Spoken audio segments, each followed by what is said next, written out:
Yeah, because we're stomping on them. Good evening, everyone. Welcome back once again to Vicious Rants. And of course, I'm your host, your YouTube sign off and imitator, never duplicated superstar Tim Vicious. And we are talking about Raw this week. Was in my hometown, my beloved home of Philadelphia. And you know, I'm not gonna lie. This was the go-home show to Fastlane, but it was kind of weird. I mean, you were coming off of last week, which was just so hot and awesome, and it was like, I mean, I don't know how else to put it, really, but now, before we get into the show, a couple big things do want to talk about that news broke during the course of from the time of last week into now.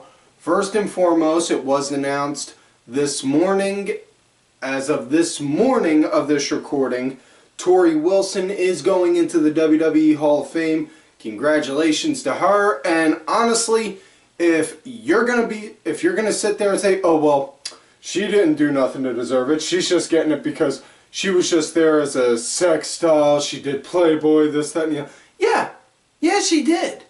But you know what? She also went out to that ring each and every damn night and busted her ass, which is more than I can say for 99.9% of all the little fuckknuckles out there that are shitting on that idea. Because I guarantee those are the same fuckknuckles that go and say, that'll go and swear up and down on how the WWE Hall of Fame is absolute shit, but then in the very same breath say Owen Hart should be in it. Also, big news, do want to mention, kind of a sad one, but the Luke Perry passed. Now, if you're wondering on where the connection between Luke and wrestling come in, his son, Jungle Boy Jack Perry, you know, he was always big at attending his son's shows at PWG and all, and it's a very sad thing, you know. Really just a hope for the best for him and his family. For his family, more than anything. You know, now, other big news.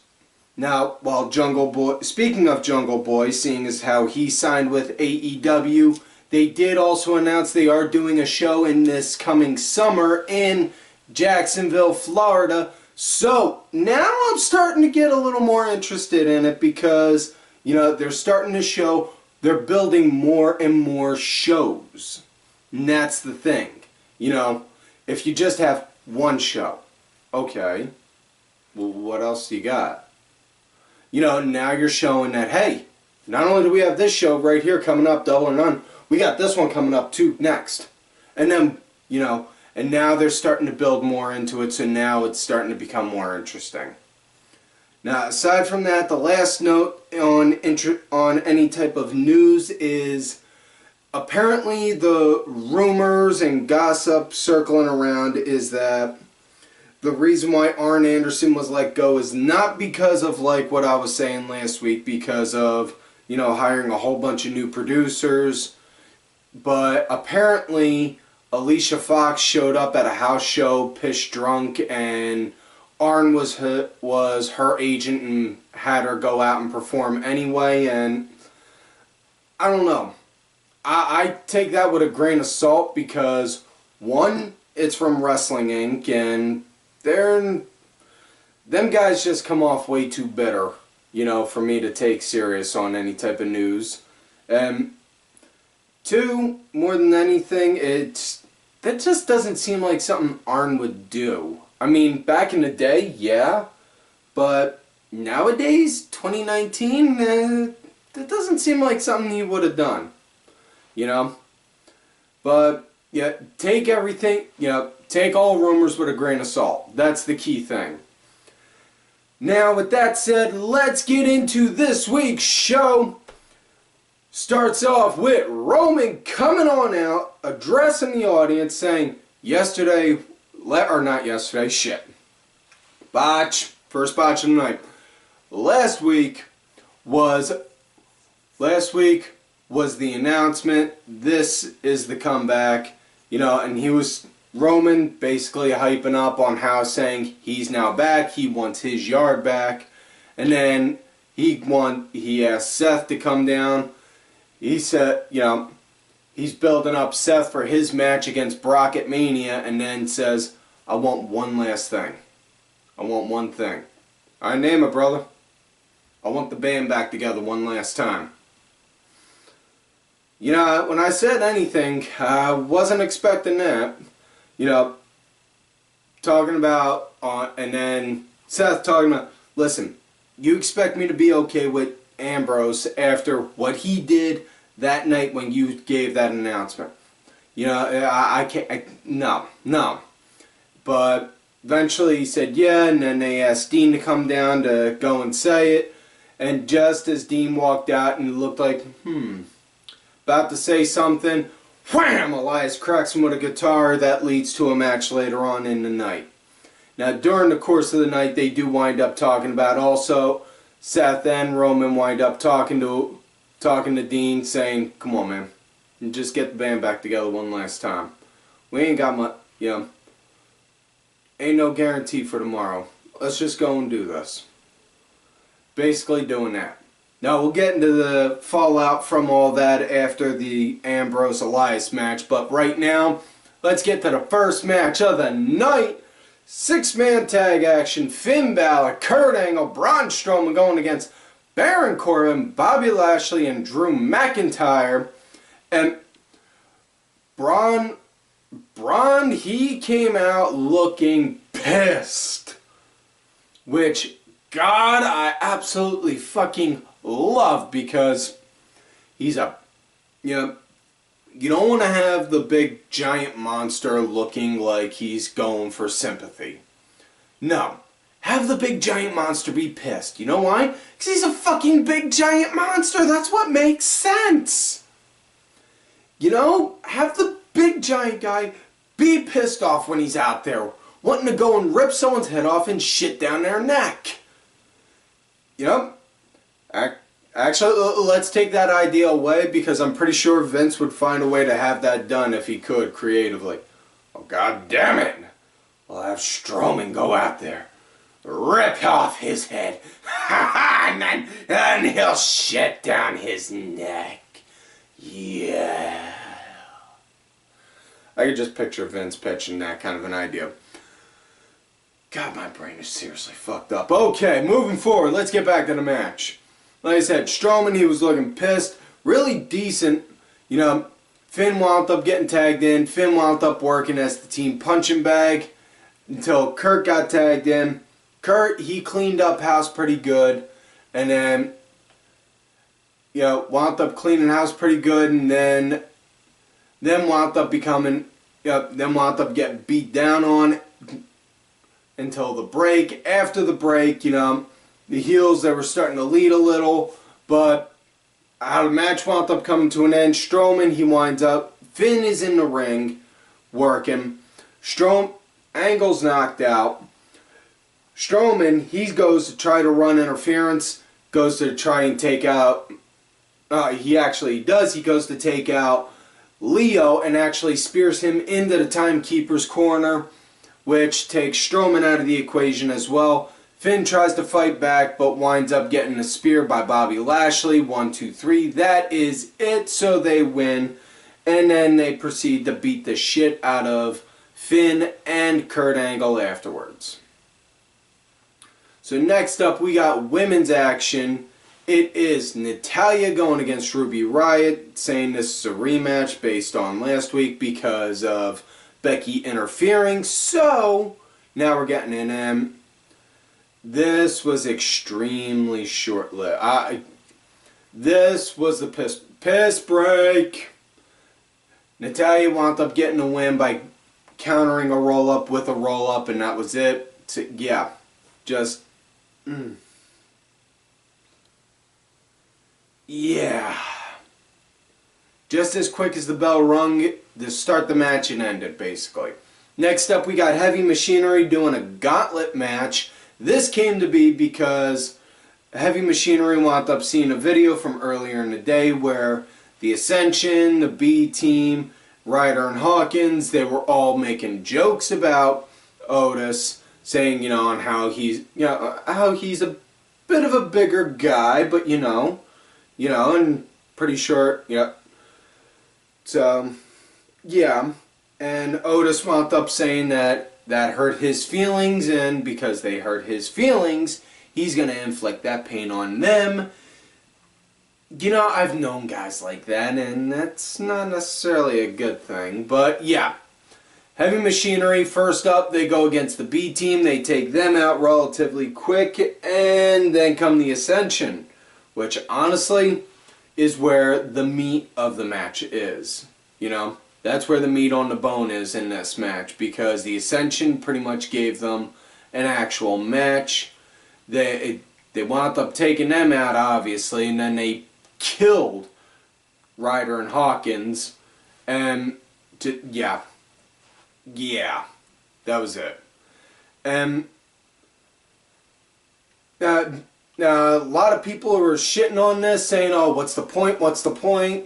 Here's the thing: you're not gonna get new talent.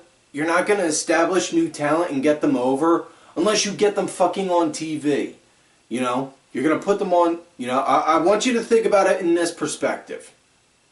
You got a new talent. You need to get them over. How are you going to do it? You're just going to have them go out there and challenge for the world title right away? No. You got to establish them. Make them get established first. That's what makes sense. So, yeah. Now we come to the Elias-Ambrose match, and Ambrose started taking it to Elias, and he was leading right up into the break. After the break, Elias was leading the match. Now, match came to an end when Ambrose, as he was climbing up to go and do a double axe handle off the top, as he was climbing up, stopped partway. God damn it! Yelling, grabbing his back, nursing his back like that because of that guitar shot he took earlier in the night. Gets up, goes to do it. Elias, boom, catches him with a high knee. Next thing you know, hits him with the drift away 1, 2, 3. That is it. And yeah, after that, Seth and Roman come down. They say, "Come on, man. Come on. We're here for you. Let's get the band back together one more time. Let's do this. Come on." And then Ambrose, he walks off, starts walking up into the crowd. As he's doing that, McIntyre, Lashley, and Corbin come out saying, "What we got right here, you three used to be the Hounds of Justice. Now you're nothing more but old dogs begging for our scraps. We're the new dogs here now. And it's a shame old Dean Boy wouldn't join, because we would have given you boys a match at Fastlane. So instead, we'll just give you the fun now." And then they proceed to circle the ring. They beat the crap out of Roman and Seth. Then Dean comes down, and then the odds get fair. And then next thing you know, they clean house. And then Seth's here, Roman's here, and you could just hear them like, come on, just do it. You see Ambrose pacing back and forth like, "Fine." And yeah, so the band's back together, and yeah, it's funny because it's funny when you think about it, because everyone that was saying, "Oh, they're just jobbing him out because he's leaving after WrestleMania, this, that, and the other." Yep, here's the thing, no. Because if you look at it, you could have seen this coming a mile away. They were building it up to where he was going to be. Where he was going to be that character that needed to be with somebody to reassure him. To reassure himself. Because he's getting his ass kicked night after night after night, despite putting out every last bit of blood, sweat, and tears. What am I doing wrong? What am I doing wrong? Why can't I? And then, alright, come on, man. You got your brothers here. We're here for you. Next thing you know, boom, ba-da-da-da-da-da. There you go. You know, you could see the writing on the wall a mile away if you bother to take the time to. So now next up we got another women's match, Tamina versus Sasha Banks. And Tamina, she was just pretty much leading the match. Yeah, that's about it. And honestly, I'm going to just say it now. You know, I'm extremely disappointed. I'm disappointed with the way the women's tag titles are being handled right now. Sasha and Bayley, they cut this beautiful promo saying on how they fought hard to get these titles. They're going to do what, they're going to show that these titles are worthwhile. They haven't had a single goddamn match putting them things on the line yet. I understand you're having a title match at the pay-per-view.